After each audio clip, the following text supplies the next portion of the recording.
हाय, आपके साथ मैं हूं सुरभि शर्मा। और आज दिल्ली में कोरोना के 414 केस मिले। महाराष्ट्र में 13,000 से ज्यादा केस थे। गुजरात में भी कोरोना के केस कम हो रहे हैं, इसलिए अहमदाबाद में सोमवार से बसें चलने लगेंगी। यानी ऐसा लग रहा है कि कोरोना अब सिमटता जा रहा है। ऐसा लग रहा है अगले हफ्ते से लाइफ नॉर्मल होने लगेगी।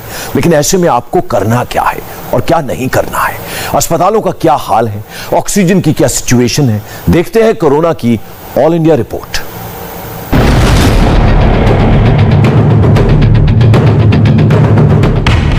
क्या कोरोना की दूसरी लहर कंट्रोल हो गई? क्या देश में कोरोना काबू में आ गया?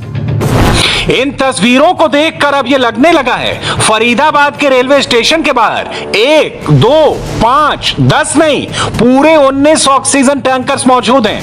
हर टैंकर में लिक्विड मेडिकल ऑक्सीजन है, लेकिन अब इन्हें लेने वाला कोई नहीं।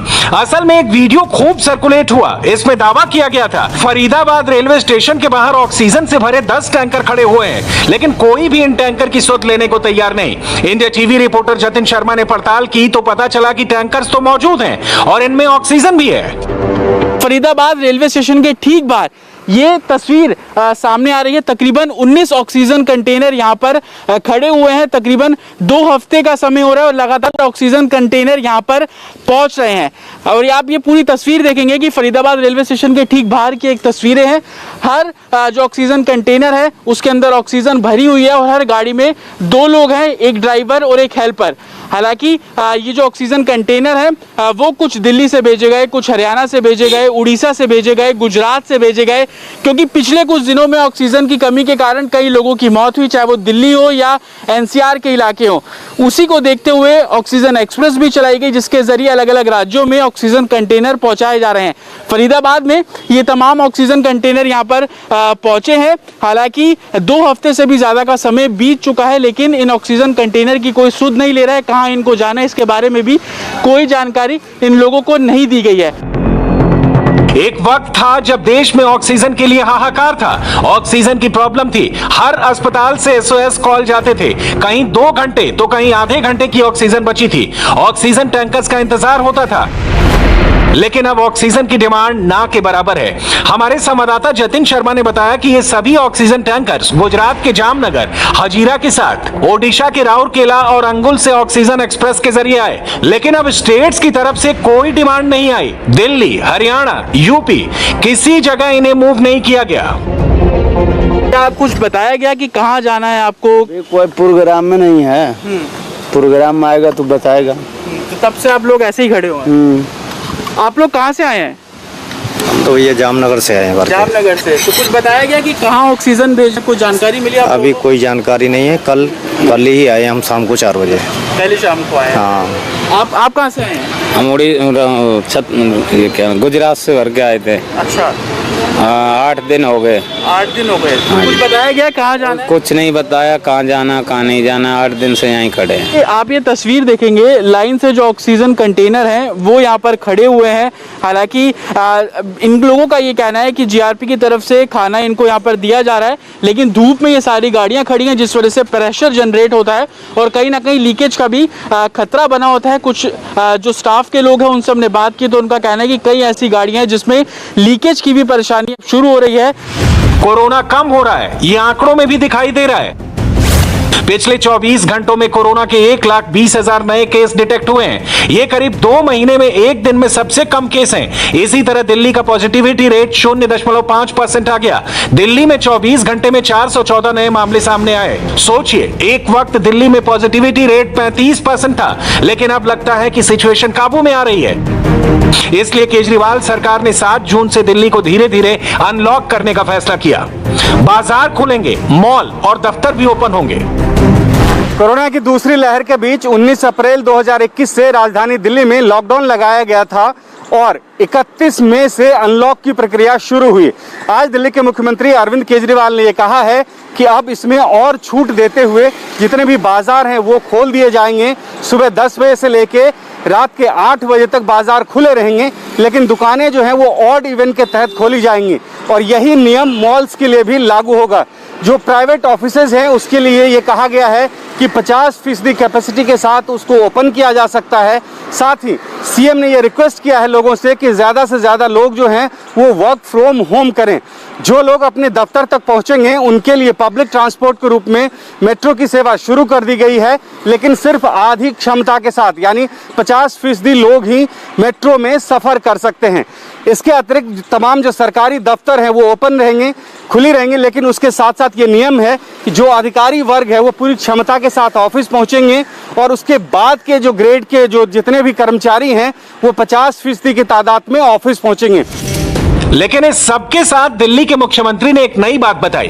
केजरीवाल ने कहा कि सावधानी अभी जरूरी है। यह आशंका जताई कि तीसरी लहर आएगी और एक दिन में 37,000 केस आ सकते हैं। असल में कुछ दिन पहले आईआईटी दिल्ली ने एक रिपोर्ट हाई कोर्ट में सबमिट की थी।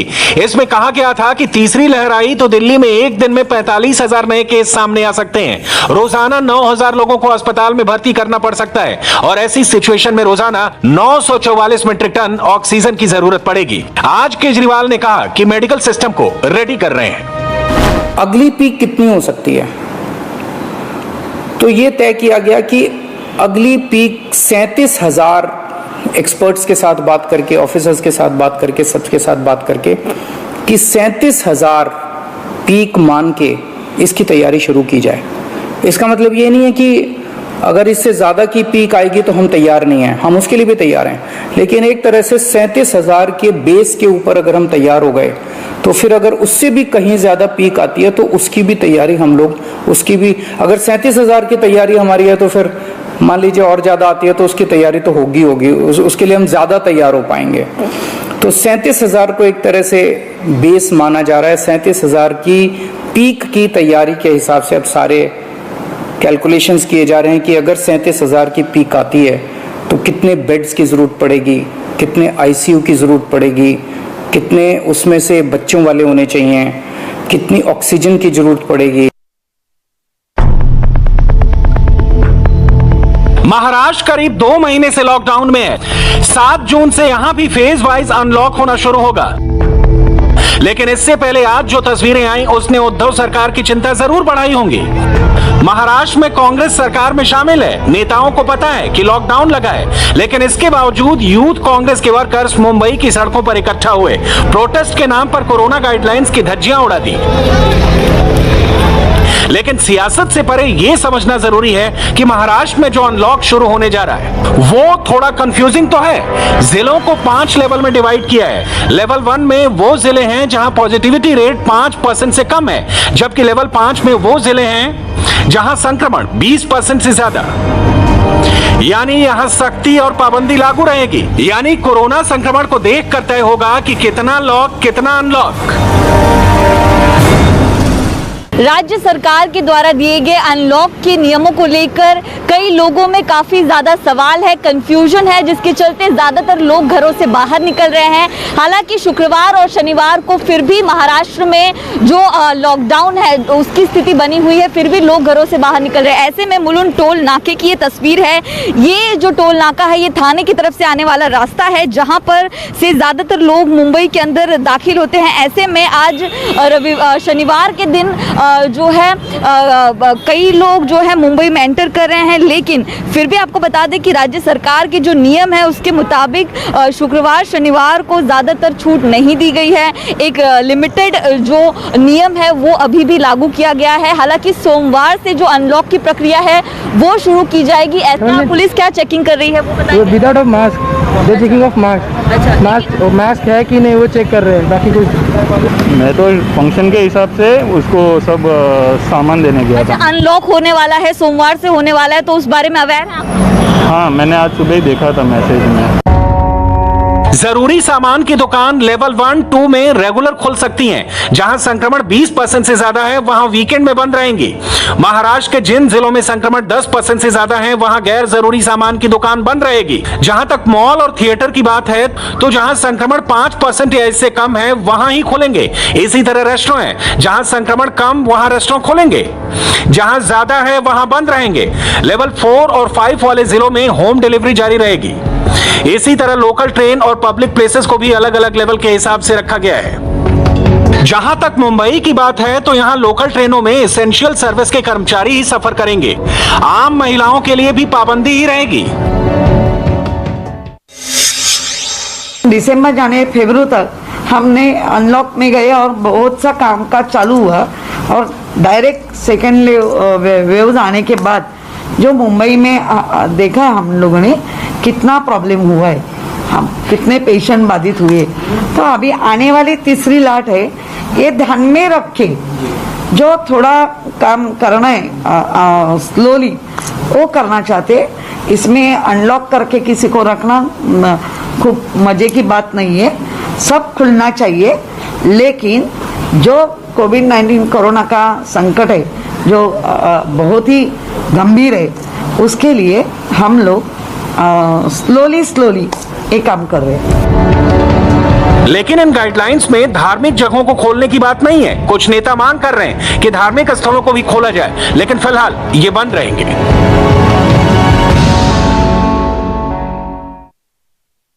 मैं मुंबई के सिद्धिविनायक मंदिर के बाहर, ये मंदिर पिछले 50 दिनों से बंद है। श्रद्धालुओं के इस मंदिर में प्रवेश पर पूरी तरह से रोक लगा दी गई है। साथ ही में श्रद्धालु मंदिर के भीतर दाखिल ना हो इसलिए मंदिर के चारों तरफ इस तरह से बैरिकेडिंग कर दी गई है। और मंदिर पर जो निर्भर रहने वाले जो पूजा सामग्री की दुकानें हैं वो भी पिछले 50 दिनों से बंद है। बीजेपी का कहना है कि अब चूंकि केसेस धीरे धीरे कम हो रहे हैं और सरकार ने जब महाराष्ट्र को अनलॉक करने की शुरुआत कर दी है, ऐसे में जब सभी चीज़ों को खोलने की इजाज़त दी गई है तो ऐसे में इस तरह से जो धार्मिक स्थल है उन्हें क्यों नहीं शुरू करने दिया जा रहा है।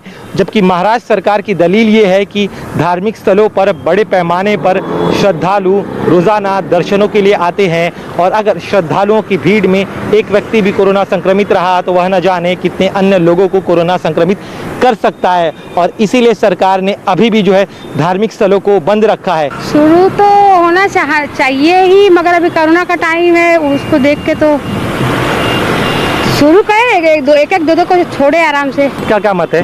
होना चाहिए मंदिर? होना चाहिए, लेकिन अभी क्राइसिस भी तो है, पेंडेमिक है, उसके वजह से नहीं कर सकते। हाय, आई एम सुरभि शर्मा। खबरों से अपडेट रहने के लिए India TV YouTube channel subscribe करिए, साथ में बेल आइकन जरूर दबाएं। जुड़े रहें इंडिया टीवी के साथ।